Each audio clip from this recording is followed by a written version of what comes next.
And we're back. I am Dara Forleo, and this is the Business of Pet Care, where the conversation continues. All right, and we're back with Tori now, founder of Doolittle's Doghouse and the Association of Pet Professionals. In this segment, we are going to be tackling something that hits so many pet pros really hard, and that is burnout, because we all know you love the animals, you love your clients, but the long hours, the emotional labor, it really gets to wear down on you. So let's take a little bit and talk about that. What do you think, Tori? Well, I think it's important to recognize when signs of burnout start to present in your life. So those symptoms include fatigue, irritability, lack of motivation, emotional exhaustion, negative thoughts, and even physical ailments such as headaches and muscle tension. So when these symptoms become present in your life, take immediate action. You know, then it's time to pause, assess your workload, and take steps to rest and recharge. So acknowledging these symptoms early can prevent more severe burnout down the road. And it's important to take care of you because you've got a lot of people and their pets to take care of, and you matter just as much. And that's so true. I mean, you really have to, and it's hard for us to put that aside. And we as business owners and pet care providers, I mean, that's what we do is, and if we're not taking care of ourselves first, how can you take care of anybody else? I mean, isn't that true for anything? Exactly. If you can't take care of yourself first, one of the things, and this might be, again, I like throwing in some stuff here, but sometimes burnout also, I think, can come from people who are doing a job that they don't like. And even doing something inside your own business, that does play a little bit of a role in that, because I can say from personal experiences, playing on a role that I didn't like doing or wearing that hat within the business, that really brings your fatigue down. So what are your thoughts on that? I agree with you. I think if you're feeling stretched too thin, it's okay to consider scaling back, adjusting your service offerings to match your energy level.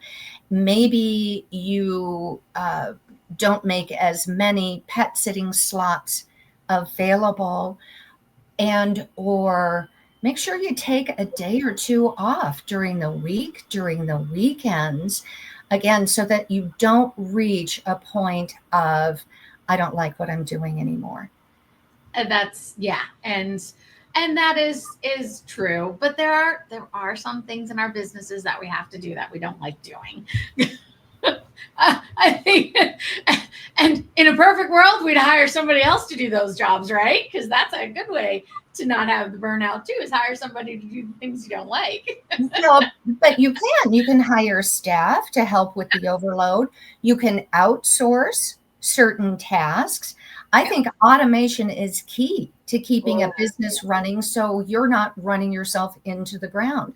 So having a software system to manage reservations, client and pet details, invoicing, client communication is worth the small investment for your peace of mind and to grab more time for self-care. And again, those admin tasks that really aren't nearly as much fun as the interaction with people and their pets. And that's another way to stay in the game with enthusiasm and a high energy level. So not one person should be expected to do all of that. Yes. Solopreneurs, you guys have it tough, because as a solopreneur, you really are. But again, there's so many ways to automate things nowadays, and having those systems put into place and just utilizing everything that's out there now. And there's a lot of things you can do that aren't really overly expensive. Agreed. Yeah. Agreed. So, well, talking about that and bringing on systems. So what boundaries have helped you protect your energy? Because you, like me, we are all over the place. We are constantly got our hands in everything in our businesses. So how do you protect yourself? So I definitely take weekends off. Uh, that is an absolute. And I make sure that my clients know in advance that their texts, their emails, and their phone calls will not be monitored on Saturdays and Sundays. My staff knows that I'm always available to them, but also respect that I need downtime as well. And while the majority of our clients at Doolittle's Doghouse are absolute love bugs, if I encounter a client whose expectations are unrealistic or beyond our capabilities, then I will politely decline the business. So I would rather decline the business than spend an inordinate amount of time making an unhappy person happy. Yeah. So I think it's okay to say no to help minimize the burnout and get rid of any unnecessary guilt about maintaining your personal boundaries. Yeah. Because they're necessary. Yeah, no, it is right. It's easier said than done. I know there's gonna be people who are gonna be like, oh sure, it's so easy to just step and walk away. But it does. It takes time and it takes a commitment to yourself to be able to do that as a business owner, really, to take that commitment and make yourself do it. Um it's part of the game. So I think keeping things in perspective, I do have an outgoing message on our business landline that does let everyone know that we're sorry we missed you. Leave a detailed message. Can't wait to chat about you and your pets and your needs. If you've reached this recording after hours or on the weekend, please allow us to return your call the next business day. However, if you have a 411 emergency, then you can call Tori and I give my cell phone out. Okay. For those clients that perhaps they've been left in the lurch, they had pet sitting lined up and suddenly that individual isn't available, or the family member, the friend, the neighbor bailed, and they're in a critical position where they need pet care right away. Of course, I'm going to stay open to that. So, I love it. Yeah. Fur 1-1. The fur. If you have a fur 1-1 emergency, if you have a fur 1-1 emergency, okay, I'll take your call on Saturday. I am going to start and say, groomers, all you pet groomers out there, you are the ones who should be saying, if you have a fur 1-1, you call me. You should trademark that. You should trademark that. Just saying. So, Mervyn, how do you build a business that supports this? I mean, that supports your lifestyle. How did you do this and not allow the business to run the life? Well, I think one, you have to be crystal clear about what you want your life to look like. That includes your time, your energy, your non-negotiables, and your talents. Then design your business around those priorities, not in spite of them. And that does mean setting firm boundaries. It means automating or outsourcing certain tasks. It also means choosing a price model that matches your values and your need for balance. So, we've talked about the fact that if your business is constantly draining you, that's not sustainable. So build with intention so your business fuels your life and not consumes it. Personally, I'm high on life. I love spending time with people and pets, especially dogs. Mm-hmm. And I also recognize at this stage in my life, relationships and my time are my greatest assets.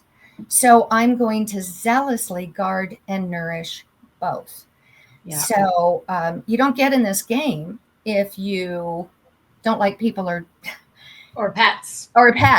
Right? And especially, I think you, again, another nails on the head right there is people get into this industry, in the pet care industry, and think I don't have to work or deal with people. And instead, it is the exact opposite. We are more inundated with not just the pet, but the owners as well, because we shoulder so much of that person and their relationships with their animals. Absolutely. It's a huge task to take on, and it rolls right into everything we've really talked about.